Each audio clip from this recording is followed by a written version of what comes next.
Start recording. And the lighting on my face is okay? Looks good. Looks good. Okay. Yep. All right, Stephen, need your mic off. All right, go ahead anytime. Okay. All right. Thank you. All right, here we go. Well, hello, everyone. Thank you very much for joining me today. Well, I'm going to start again right now. Okay. Hi, everyone. Thank you very much for joining me today. It's my pleasure to talk to you about customer centricity at scale and what that means to how to harness the power of your data to personalize the automotive customer experience. My name is Andrew Schaefer. I am the industry principal specializing in the automotive vertical for Treasure Data, and it's my pleasure to talk with you today. I'm an auto industry veteran with over 25 years of experience in the industry. I've held multiple leadership positions in sales and marketing across a handful of different organizations, including Ford Motor Company, Ferrari Maserati North America, as well as Mercedes-Benz USA. I like to say when I'm talking with customers and prospects that I've sat on the other side of the table.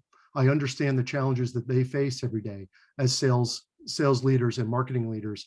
So I really understand what they're trying to overcome. And then even honestly, I can tell you, I started my career a long, long time ago, right out of college, selling Lexus. So I even understand what it's like from a dealership perspective and about what it's like every day to have to try to sell a car and know how that kind of comes together. So with that, I want to kind of dive right in. So here's what we plan to cover today. I'd like to give you an introduction into Treasure Data and to the CDP, give you kind of an overview of how the whole thing works, have a couple use cases, and then kind of wrap everything up. So first, for those of you who don't know, I want to introduce you to the power of a CDP and a customer data platform. Some of you may be saying, what is a CDP? And more importantly, why do I need one? Well, as British mathematician Clyde Buxby pointed out, data is the new oil. And what does that mean? Well, it means in its raw state, there's certainly a lot of things you can do with it, but you refine it, there's even more and more and becomes more and more powerful. So there's so many different things you can do with data, but you have so much of it, and it's really hard to get your arms around. So you really want to try to work it and manipulate it so you can do more with it and really help you maximize everything you're doing. Ultimately, with all of this customer data, what we're trying to do is we're trying to give all of your customers, give your millions of customers that feeling that each one is the one and only. And how can you talk to just one customer at a time, but do that at scale? How can you really be customer focused and customer centric to make each person feel like, hey, they're talking just to me, they're speaking my language. And that's what a CDP does. It helps you do that across your entire organization. And this is not just to help you sell more product. This works across the entire organization, from building awareness all the way through ownership. And I'll give you some more examples with that as we move on. So as we dive in, I do like to always kind of start with an example, with a use case here, so you can understand what we're talking about right out of the blocks. Then we'll go into some more information. So imagine we have a customer here named Joey. Now, Joey's been an owner for a couple of years, but like a lot of owners, as they own the car longer and longer, they stop going back to the dealership for service. Now, we all know in the service marketing world, that's one of our biggest challenges, is how do we get our customers going to the dealership for service? Because they start to defect, they start to go to a third party and go somewhere else. So traditionally what we do is we just send out a lot of mailers, right? We'd send out some postcards to everyone who hasn't been back in 12 months, say, hey, we haven't seen you in a while, please come back. It works, you get some people coming back, but not a huge amount. So how can we do more and more with that? Well, if you engage a smart CDP, you can drive higher conversion, engagement, and experience. So again, you think about Joey here, what we can do is we can help to build a micro audience, and we can focus on inactive owners further in their life cycle, but with a solid consumer experience and consumer engagement score. So we know what makes Joey tick and what's going to be a good driver for him. We're going to put that into our AI, or artificial intelligence ecosystem, and we're going to analyze all that data to gauge his consumer experience and engagement scores, to recommend his next best service, next best action, offer, and what's his propensity to act. How can we drive Joey to come back to the dealership for service? Lastly, we push all of that information out to our engagement ecosystem, which is our marketing world, to help us orchestrate that whole journey, to help drive that next best service offer, and in a communication method that works best for him. Because he may not want a simple mailer. He may want an email. He may want it served up through social. We're going to find what works best for him. Now, we've put this in place with a major OEM with whom we work, and we saw a significant increase in responders to the mail, as well as those that responded spent more per repair order. So not only to get more people coming in than traditional methods, those that came in spent more. So pretty much a win-win all the way around. So with that little intro, let me give you an idea of a customer data platform and kind of how it works. Well, ultimately, what we're trying to do is we're trying to help you make your marketing initiatives more impactful. How do you get more out of it? Because as we all know, no one's giving you more money in marketing.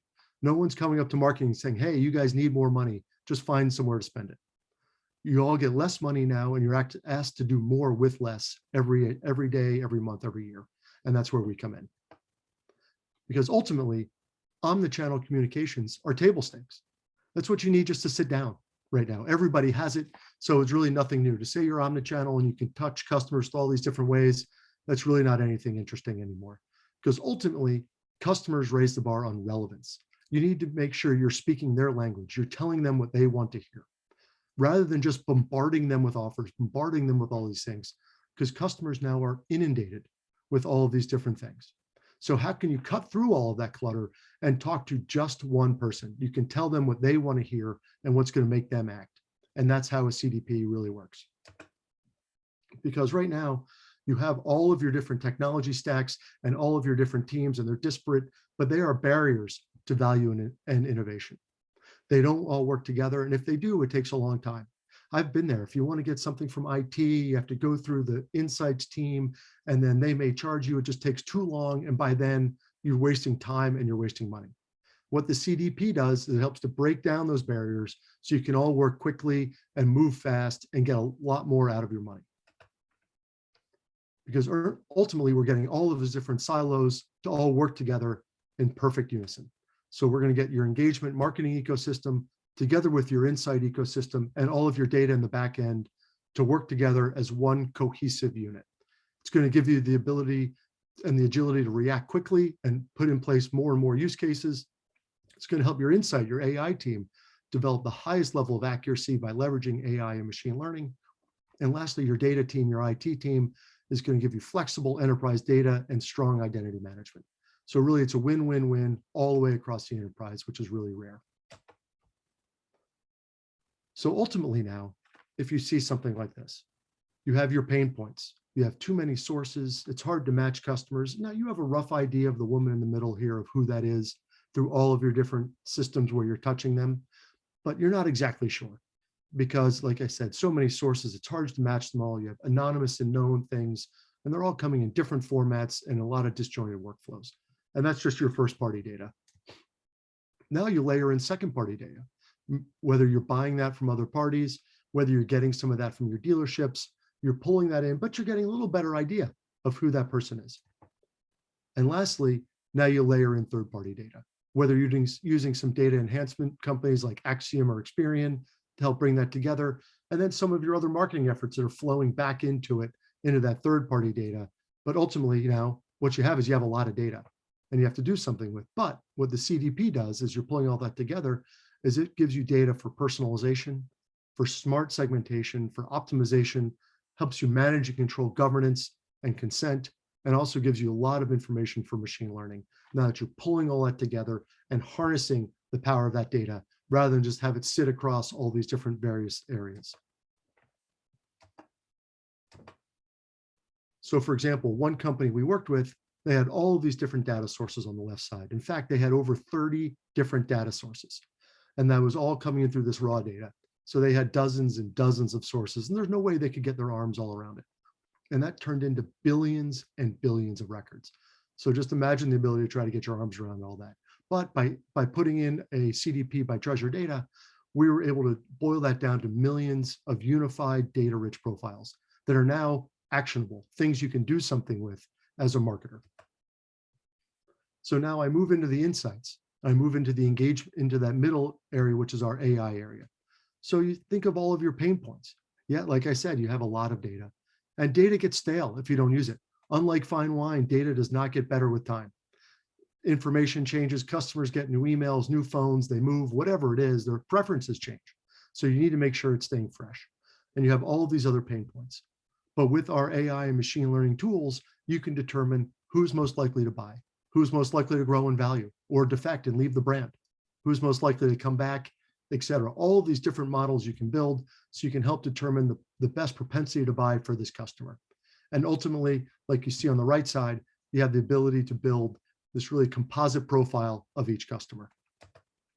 So here, as we work through all this, now you have this customer, Dina. You've been able to identify Dina and understand what she's all about and what makes her tick by boiling down all that data.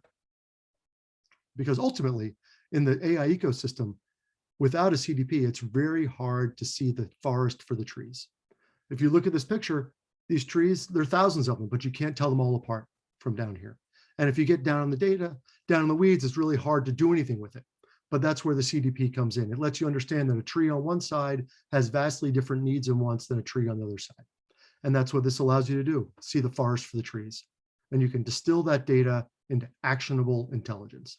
So you take those unified data-rich profiles and turn them into unified actionable profiles. And how can the marketing team do something with that information? So like I said, recommend next best product, engagement, channel, et cetera, and really help you do more with it. So with that, we can help you build these really great personalized and customer audience profiles. You can manage these profiles, you can manage consent, remove duplicates, separate between known and anonymous people. For example, if you see this panel in the middle, you can see down at the bottom where it talks in this person is opted in for email, phone, and text alerts. But they have not checked do not share. So you can do more with them. Just some little things you can see as you look to build these profiles for each person, and then use these to model other profiles as well. You can segment on different value, how much money they've spent over time, and what their propensity scores are. You can also model their behaviors. Where do they use the system? Where do they look at your website? Are they looking at it on a browser? Are they looking at it on their phone, et cetera? Where are they using it? Where are you interacting with them right now? You can see how to focus your different budgets. What's the next best product to recommend to this person? Now, this is a bike example, but if you look very closely down there, you can see it's a 55% chance the best product for them is to offer a new bike helmet. So that probably makes the most sense. You're going to offer them a helmet as the next product offer and try to cross-sell them into buying a new helmet. But then, of course, you can personalize and increase your return on ad spend. Where do you want to focus your efforts? Where do you want to be in order to get the best possible return? And you can use that with predictive scoring, lookalike campaign, modeling, and suppression as well. And then also help you optimize your strategy. Where do you want to target? What's the next best product? And then next best thing you want to offer these people? What's the best campaign for them with testing, reporting, and insights right at your fingertips? So if we think about Dina for a second and try to understand her, well, where is she in her life cycle? To kind of bring a little color to all this picture as well, she's an adopter. So she's relatively new to the brand, but there she is. And so she just purchased.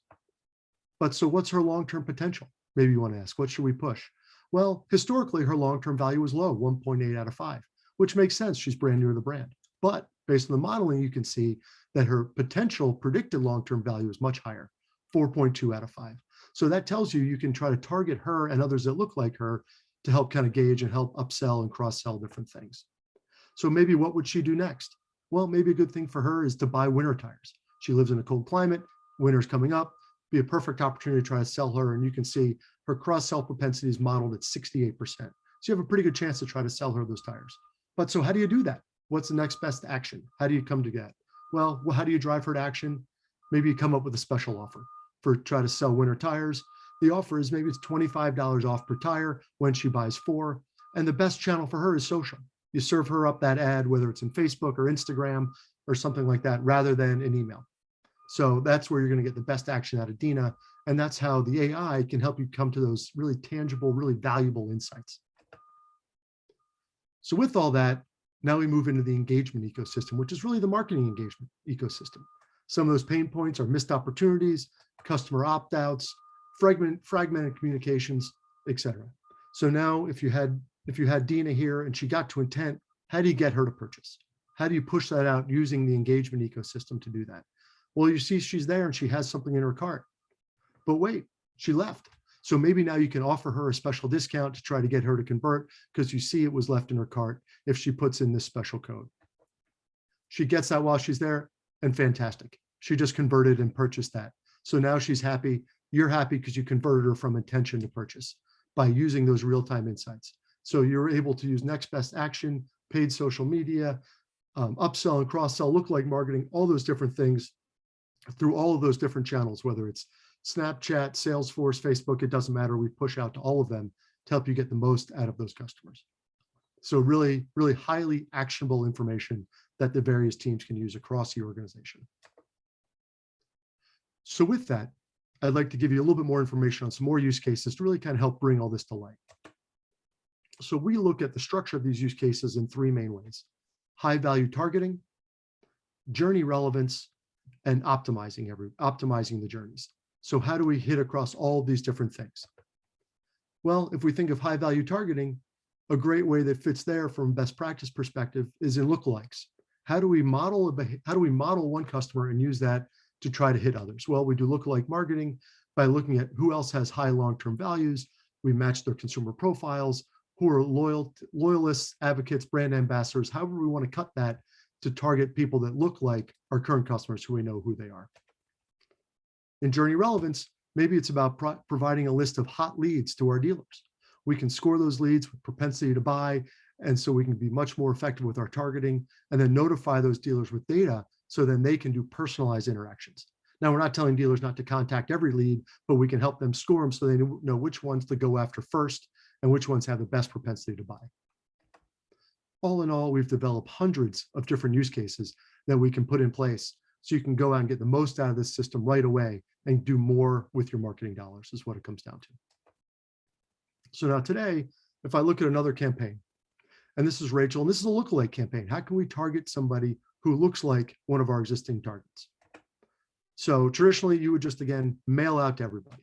It wouldn't be that different. You do pretty much of a carpet bomb approach and just kind of hit everybody and mail out a lot of different things. But we want to target a micro audience of fast purchasers and maybe suppress some people based on certain geo-specific prospects. So then we push that into our AI side, and we recommend our next best model and channel using multi-touch attribution of how we can really target this person to really get more and more people coming in the door and looking at what we're trying to sell. Now we're going to offer dynamic creative optimization of our message based on the profile. So not everybody's getting the same thing. People are getting different messages based on where they are and based on their profile. Again, we put this into place with a different manufacturer, and they had an end of quarter revenue gap, and we were able to help them increase targeting of likely buyers by over 30%. So they were able to hit over 30% more people to get them engaged with the brand. So some fantastic numbers there. Another example here is a customer, Monica, and she's very price sensitive. She spent some time looking at a Chevy Colorado, for example, but she ended up not converting. So what can we do? Well, we can build a price related segment. We can target shoppers who are price sensitive and have behavioral triggers based on that. Maybe what we'll do is we can say, hey, the price of that vehicle went down, and we see it went down by $500 for one reason or another. So with that information, as soon as we get it, we can then push out to Monica and say, hey, by the way, that vehicle you're interested in is now cheaper. Are you interested in buying, and help drive that action? So we can push that across dealers and different channels with that new best offer because that price went down. Again, we put this in place with a major manufacturer, and we saw their close rate go up by over 5%. So some great results there to help drive greater conversion and ultimately, in this case, drive greater sales. Now, again, I mentioned customer centricity at scale. We like to think that we work across the entire shop, buy, own ownership cycle of the car business. So what does that mean? I'm just going to give you a couple more examples really quickly. Awareness. Well, maybe the use case is a customized website landing page to drive next best action. We can use lookalike modeling, next best action, next best location to help serve the proper audience or the proper target for whoever this person is. Intention. I mentioned briefly about the weekly hot leads to share these things. Hold on one sec, guys. Why don't you pause the recording here for a second? I can't pause, but oh, well, I'll just ask you, then I'll pick it up again. Can you hear that beeping? Can you hear the beeping in the background? Is that the truck? Oh, I thought that was on my end. No, that was in my end. No, I heard that, but that's okay. Can I keep going, or should I wait until it stops? I don't know when it's going to stop, I should say. I don't think that it's a big deal. You tell me. I mean, it stopped right now, but I can't tell what the truck's doing. It's obviously fairly annoying, but it's outside my window and there's nothing I can do about it, really. Yeah, I don't know how bad it is for you, Stephen, but I barely heard it. Yeah, no, I can hear it, but it doesn't it doesn't distract from your story, Andy. So I would just keep going. Okay, so maybe I'll start with this slide again and we'll Okay. start there. Is that okay? Yep. Okay. Sorry about that, but I wanted to make sure that it wasn't like super loud and No, wrecking the entire thing. you're fine. Okay. Yep. You're at 19 minutes, by the way. Okay, so we're doing all right. Yep. Okay. All right, here we go. Well, actually, hold on one sec. I'm just going to do this. Okay, 5% close rate. So what I'd like to do is we've modeled a lot of different use cases as we look at our customer centricity at scale across the whole automotive ecosystem, across that entire shop, buy, own cycle that we like to talk about. So I'd just like to walk you through a couple more use cases just very quickly. First one here is maybe you want an awareness. They're brand new to the brand. They're just starting to shop. But what we can do is we can model based on some of these key enablers, lookalike modeling to develop maybe a customized website landing page. So when they come to that website to see you, it's something that's focused just for them, not just a regular random landing page on the website. If they're a little further down the funnel and they're an intention, well, we talked already about sending these hot leads to dealers. How can we use lead scoring and propensity to buy to get that out to their dealers so they can act on these hot leads, these leads that seem to be really ready to close? Well, if someone's really ready to purchase right now, maybe we want to offer a personalized private offer to convert a lease shopper to purchase. They went all the way down through the build and price section on the website, and they were spending a lot of time on lease. But you've been talking with your finance source, or maybe your captive involved with you, and they're saying, listen, we're leasing too many vehicles this month. We really want to drive more customers to purchase. So maybe now you can look at their customer engagement and experience scores, their propensity to buy and available incentives, and serve them up a unique personalized private offer just to try to get them to convert to a purchase instead of a lease. Or maybe it's service. We talked about Joey earlier. How do we get owners to come back to the dealership for service rather than going to a third party? And lastly, how do we help retain more people?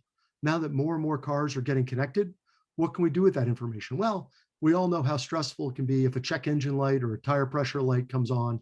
What does it mean? What just happened? Do I need to pull over? I don't know. But that information comes into the OEM. And so what do you do with it? Well, you can serve that information up to your customer care people in your call center. They can act on it. They can know what's wrong with the vehicle. They can be in touch with the dealership, and they can proactively reach out to that customer with information as to what's going on with their car and with a service appointment, if needed, already ready to go. And that light's only been on for a matter of minutes. So you can do that right away. And now that customer's saying, wow, they're taking care of me before they've even had a chance to think about what might be wrong with their car. Ultimately, we want to understand and personalize every single individual in that car purchase journey. And that's really what we can do with the CDP. And ultimately, with your enterprise walled garden, we give the ability in your tech stack to make customer knowledgeable, to make that customer knowledge useful across the entire thing. All of your different inputs there all plug into the CDP. It's not just one, it's not a couple, it's all of them. And so they all come in and they're all benefiting from the power of the CDP. And then that can push back out to all of your different systems and all of your different teams so they can all use that information. So this is a very technical side. And like I said early in the beginning, I'm a sales and marketing guy. I am not a technical guy in this way. I do understand, but I want to walk you through a little bit about what this says. So if you look on the left side, these are all the different inputs coming in, all of your different inputs, all of the things in your MarTech stack coming in into that center area, which is now that kind of insights ecosystem that I mentioned. This is where the AI and the machine learning are happening in the middle, and then that's pushing out to the right and looking at all of your engagement, all of your marketing ecosystem. How does this all come to work? How does it come to life for the customer? And then the results of all those campaigns you're doing flow back in the beginning, become another input. And now you're getting richer and richer data. You're getting more and more use out of everything. You're getting better and better information. This is how it all works. To kind of put that in color for the marketing and sales people in the room, you have some of your MarTech stuff over here on the left side, some of the brands you may be using these days, all of your owned media, your CRM and marketing tools, even your DMP. is all flowing into the data side. And it's connecting all of your data and building that strong foundation through any channel, any format, and is all coming to life. That then flows into the insights section that I mentioned, and that is your central intelligence area. That's where the magic is happening. That's pulling, unifying all of those profiles, pulling them all together, helping you drive insights using machine learning, and really help building that predictive scoring. That then moves to the engagement in the marketing ecosystem. So you have smarter, consistent customer experiences. You're also managing privacy, but helping you build segmentation, personalization, and journey orchestration. And that then pushes out through your different MarTech tools, which then flows back into the data. So it is that circle I mentioned on the previous slide. So you see how it continues to work and continues to evolve. Because at the end of the day, like I said, all up in the beginning of this presentation, relevance is achieved one use case at a time. You can talk to customers all day long, but remember how many different emails and messages and communications they see. How many emails do you get every day that you don't even open? You just put a check mark in it and hit delete next to 10, 15, 30, 50 emails a day. You don't open them. Why? Because they're not relevant to you right now. They may be at some point in time, but if you're not cutting through that clutter, they're never going to see your offer. And that's what a CDP does. It helps you cut through that clutter and helps you deliver a relevant message to your customers each and every time. So now they want to open those emails from you. They want to see those communications from you because they know it's something that they're interested in, something that is very kind of appealing. And that's what it's all about. So with all that, I'd like to kind of wrap all this up and give you a little bit more information and a few things to think about as we go forward. So I talked a little bit about treasure data, but we are a leader in the CDP space. We're a strong performer in the Forrester Wave in 2020. We were recognized as the best CDP in the MarTech Awards in 2019. Frost & Sullivan, a leading analyst, in their best practice CDP, we were their best practices CDP of the year in 2019. And we are built for enterprises. We can ingest a lot of data very quickly. You can see on the left side, over 2 million records ingested a second. We've ingested over 130 trillion records with virtually no downtime, 99.99% up. And we have over 170 different data connectors, which means whatever you're using, we can connect to it. And if we can't, honestly, we'll build another one. So that number is going up every day. One thing I do like to point out there is regardless of what you're using, we can ingest your data. And we can do it, we are schemaless. So it doesn't matter what format you're in, we can bring it in and we can start manipulating it, which helps us get your time to value done that much quicker because we don't have to worry about building and matching the schema. We have a very strong partner ecosystem with some really great companies we work with every day. And we have over 450 global companies that we work with all the time. And we do have a global footprint. Because ultimately, what we're trying to do is we're trying to get you from installing a CDP to seeing the benefits of that CDP as quickly as possible. In fact, we can do it in 8 to 12 weeks from where you install it to when you're starting to push out use cases and starting to see the benefit of it. So we can move very, very quickly. And then we also lead the industry in retention. Over 97% of our customers, once they sign up with Treasure Data, stay with Treasure Data. So we are growing each and every day. We're not just replacing customers, we're adding new customers every day. Because at the end, you want to ask yourself, what do you want to invest in and how can you power everything? Well, you want to invest in these 3 things we talked about to really maximize everything so you can market at the pace of change. We are a leading enterprise data and identity management solution with the highest level of accuracy with AI and machine learning and insights. And we give you the agility to react with more and more use cases and do it more quickly. We're going to connect all of those silos I mentioned in the beginning. We're going to bring all of your teams together and ultimately help you fast track through the cycle of innovation. So at the end, I want to leave everyone with a question. And that question is, how are you looking to drive growth in 2021 and beyond? What are you going to do to continue to drive growth as your marketing budgets get squeezed every year and you're asked to do more with less? Well, we can help you optimize your campaigns, give you agile creative execution, real-time intent, best actions, dynamic and creative personalization right at your fingertips. We can help you with your media ROI. We can help remove waste, increase conversion, bring greater value, the right volume, and move well beyond your DMP if you happen to use one of those already. And then lastly, help you manage those journeys and give unique journeys to all of your customers to optimize retention, trigger personal journeys, and then also manage consent, trust, and privacy. So we can bring all those things to the table for you to really help you get the most out of your marketing dollars and really help you build a customer-centric foundation for everything you're trying to do.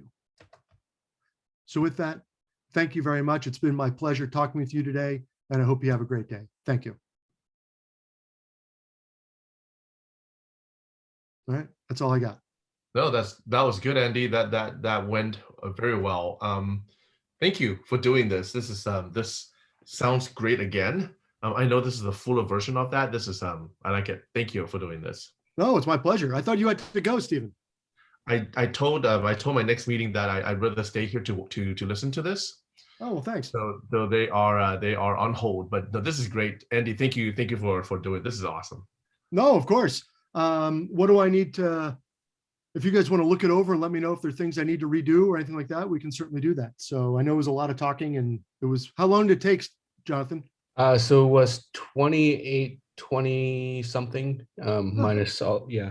Nice. All right. So after minus those minusing couple your minutes time. in the middle. Yeah. So probably 26, 27 minutes kind of Oh, thing. no. So sorry, it's like 28 minutes minus all of this stuff. Okay. So Yeah. not bad. Yeah. Is that no, okay? Maybe 25 minutes? Yeah, let me take a look at the recording. I need to go on site to the hotel to finalize some bookings right after this, but right like later tonight, I'll take a look at it and then I'll upload it. Okay. Yeah. Let me know what we need to redo, if anything. I'm sure there will be.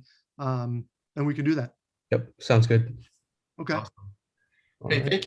thank you all. That was great. No, thanks.